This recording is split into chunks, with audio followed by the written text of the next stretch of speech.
Merhabalar, kanalıma hoş geldiniz. Geçen gün annemin doğum günüydü. O yüzden böyle bir masa hazırladım. Genellikle annemin sevdiği yiyecekleri yapmaya çalıştım. Menümde beyaz çikolatalı frambuazlı pasta, profiterol, avcı böreği, patates kızartması salatası, makarna salatası ve yine beyaz çikolatalı frambuazlı kurabiye var. Umarım sizler de beğenirsiniz. Bu arada videoyu beğenmeyi, kanalıma abone olmayı ve yorum yapmayı unutmayın lütfen. Çünkü videoda gerçekten çok büyük bir emek var. Genellikle birden fazla tarifi bir arada sunmaya çalışıyorum. Gerçekten çok emek veriyorum. Umarım sizler de beğenerek izliyorsunuzdur. Şimdi hemen yapımlarına başlayalım.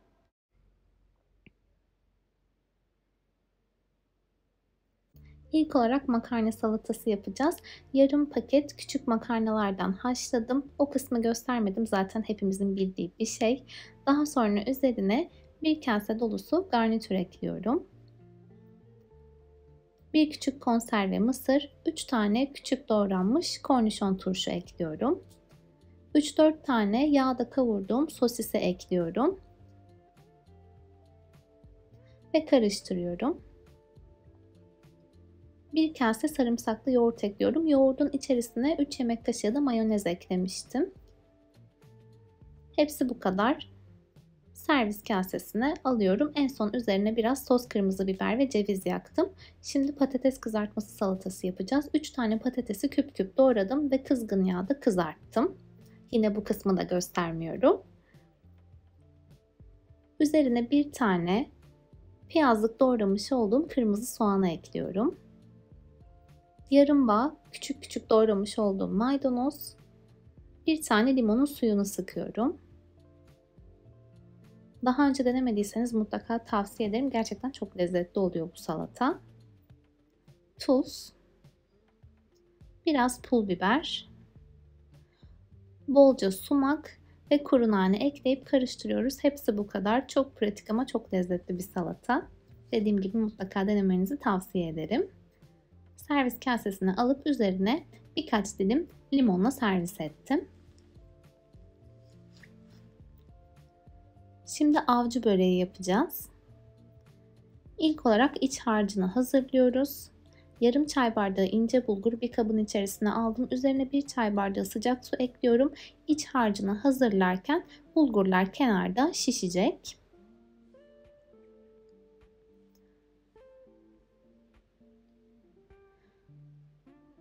Tavanın içerisine bir tane küçük doğranmış soğan ekliyorum. 3 tane sivri biber, bir tane de kapya biber ekledim. Biraz sıvı yağ gezdiriyorum. Sebzeler yumuşayana kadar kavuracağım.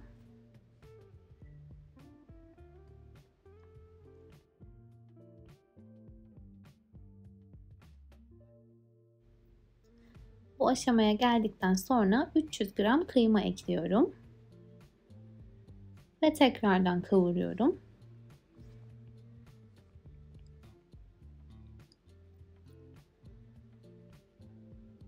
2 tatlı kaşığı kadar toz kırmızı biber ekliyorum. Biliyorsunuz bu tarz börek içlerinde ve sotelerde ben salça kullanmıyorum ama siz isterseniz salça da ekleyebilirsiniz. Bir tane küçük doğranmış domates ekledim. Tekrardan karıştırıyorum. Domatesler biraz pişene kadar kavuracağım. Baharat olarak karabiber ve pul biber ekliyorum. Tuzunu da ekledim. Şimdi son malzemelerimizi ekleyeceğiz. Kenarda şişen bulgurları ekliyorum.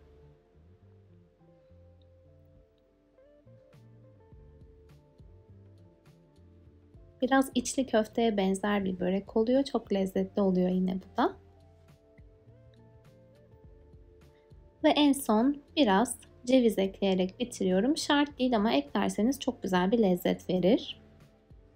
Şimdi böreğin sosunu hazırlayacağız. 1 su bardağı su ve 1 su bardağı sıvı yağı bir kaba aldım. Biraz karıştırıyorum. Bunu yufkaları ıslatmak için kullanacağız. Bir tane yufkayı tezgaha seriyorum. Hazırlamış olduğumuz sostan yufkanın üzerine gezdiriyorum. Fırçayla yayıyorum. Şimdi ikinci yufkayı üzerine koyuyorum. Tekrardan sostan sürüyorum. Yufkayı 8 eşit parçaya kesiyorum.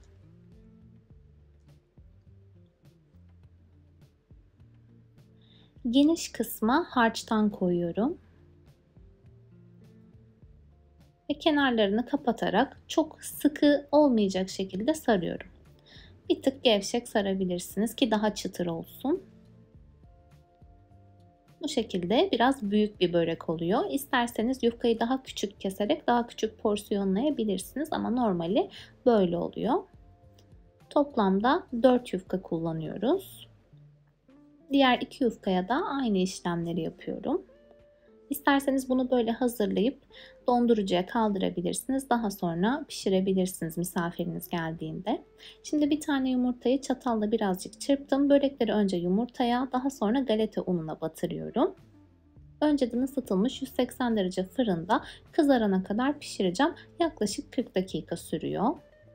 Pişmiş hali bu şekilde. Gerçekten çok lezzetli. Hafif böyle içli köfteye benzer bir tadı oluyor. Şimdi profiterol yapacağız. İlk olarak kremasını yapıyoruz. 2,5 su bardağı sütün üzerine yarım su bardağı toz şeker ekledim. Bir tane yumurta. 3 yemek kaşığı da hafif tepeleme un ekliyorum.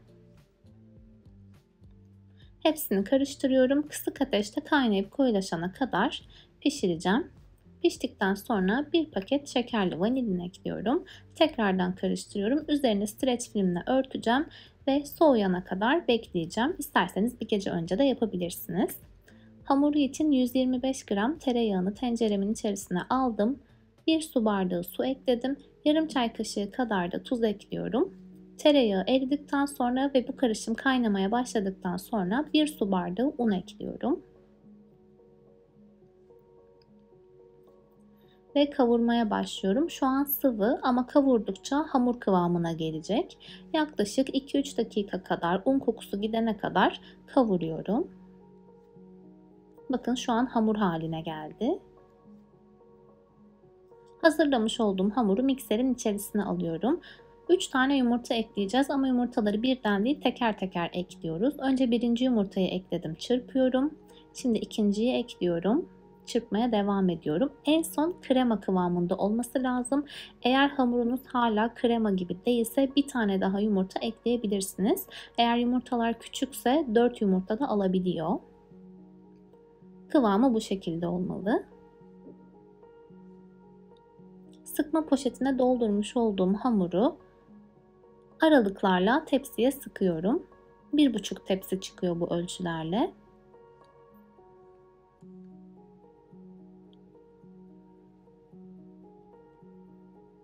Daha sonra elimi suya batırıp hafifçe üzerlerine bastırıyorum ki o sivrilikler gitsin.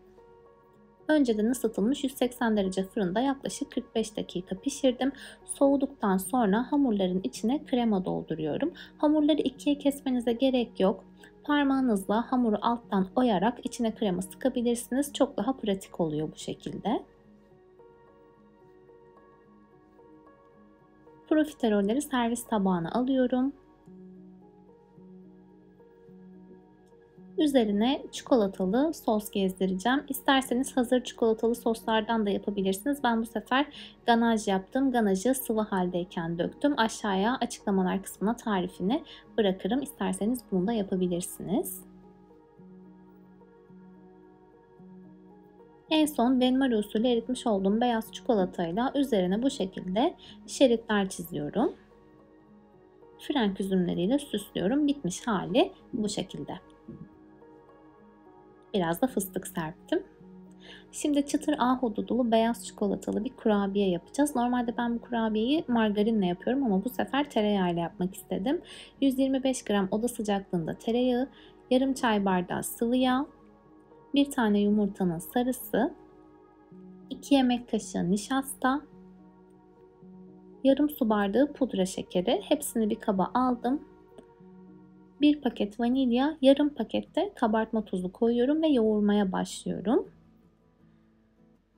Ele yapışmayacak yumuşak bir hamur olması gerekiyor. Hamur elimize yapışmadığı anda un eklemeyi bırakıyoruz. Tereyağı olduğu için biraz zor toparlanan bir hamur. Kesinlikle un eklerken dikkat etmenizde fayda var.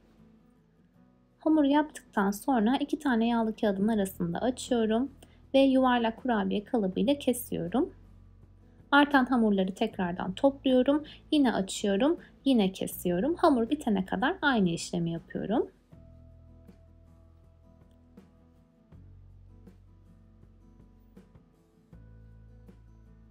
Toplamda bu kadar kurabiye çıktı. Önceden ısıtılmış 170 derece fırında yaklaşık 20-25 dakika kadar pişireceğim. 30-32 tane çıkıyor. Kurabiyelerim pişti ve soğudu. Şimdi üzerine benmari usulü beyaz çikolata ve çıtır frambuaz koyacağım. Ahududu. Gerçekten çok lezzetli oluyor. Bunu da yeni keşfettim. Linkini aşağıya açıklamalar kısmına eklerim. Çok lezzetli, mutlaka deneyin.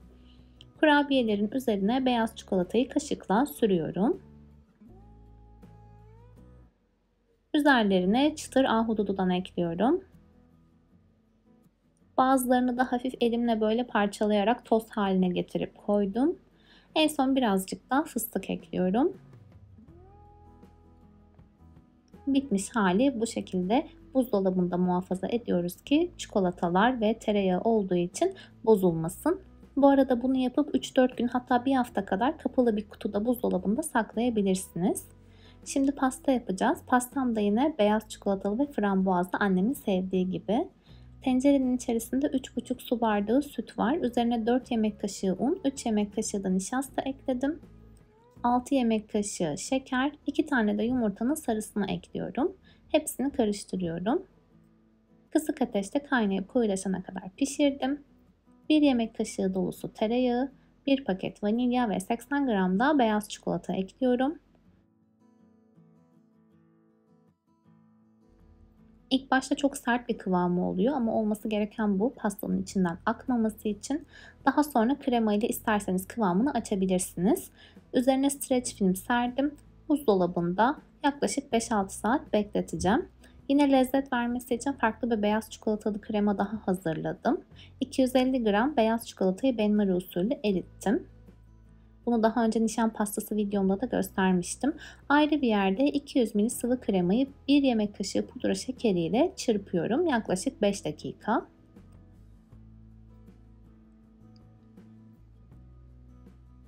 Krema kabardıktan sonra beyaz çikolatayı kenardan yavaş yavaş ekliyorum.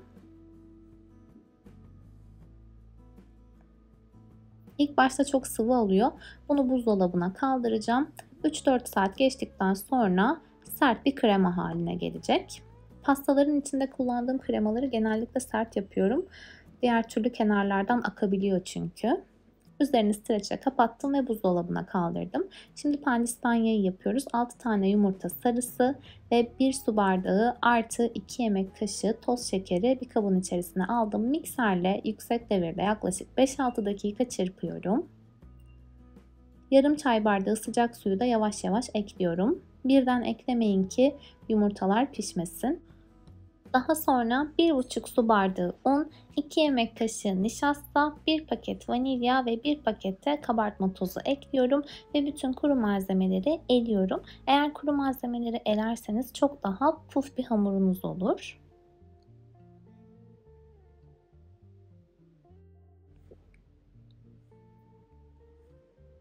Kıvamı bu şekilde olmalı. Şimdi yumurta aklarını da yine miksere alıyorum.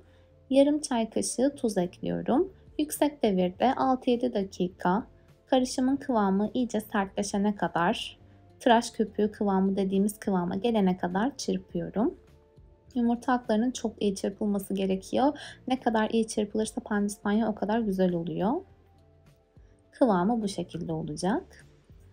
Şimdi yumurta sarılarını akların üzerine döküyorum. Burada yine önemli bir püf nokta, çok sert karıştırmamamız gerekiyor. Alttan üste o yumurta aklarına çok fazla zarar vermeden, zedelemeden hafifçe karıştırıyoruz.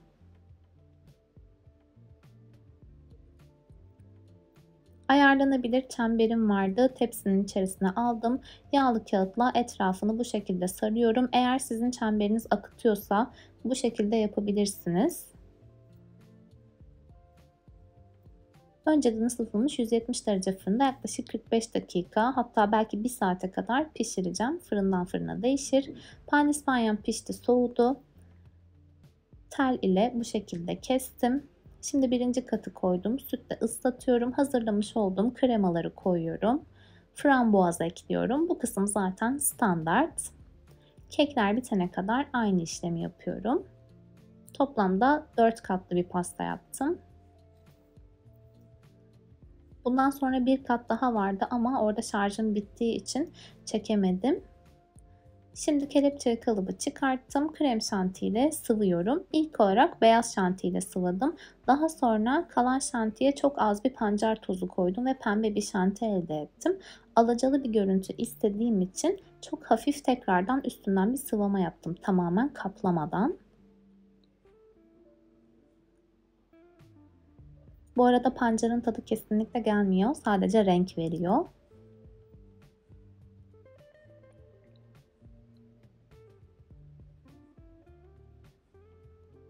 Elimde Ruby çikolata vardı. Onu benmari usulü erittim ve kenarlardan akıttım. Yalnız kıvamı biraz sert gibiydi. Tam istediğim gibi olmadı. Bazı yerleri biraz fazla oldu falan ama yine de idare eder bir görüntü ortaya çıktı diyebilirim. Şimdi yapay çiçeklerle artık pastamı süslüyorum. Çiçekleri genellikle züccaciyelerden alıyorum. Kullanmadan önce saplarını sirkeli suyla siliyorum. O şekilde pastaya kullanıyorum. Artık burada kendinize göre çiçekleri ayarlayabilirsiniz. Makaron koydum. Makaronları da yenilebilir sedefli gıda boyasıyla boyamıştım. O şekilde koydum. Raffaello ekliyorum birkaç tane. En son kalan şantiyle de bazı yerlere bu şekilde yıldız sıkıyorum. Bitmiş hali böyle. Şimdi pastanın içini de göstereceğim size. Dilimlenmiş hali de böyleydi. Bol kremalı, bol meyveli, çok lezzetli bir pasta oldu. Ve masamın bitmiş hali bu şekilde. Umarım size de fikir olmuştur. Videoyu beğendiyseniz beğen butonuna tıklamayı, kanalıma abone olmayı ve yorum bırakmayı unutmayın lütfen. Bir sonraki videoda görüşmek üzere. Şimdilik hoşça kalın.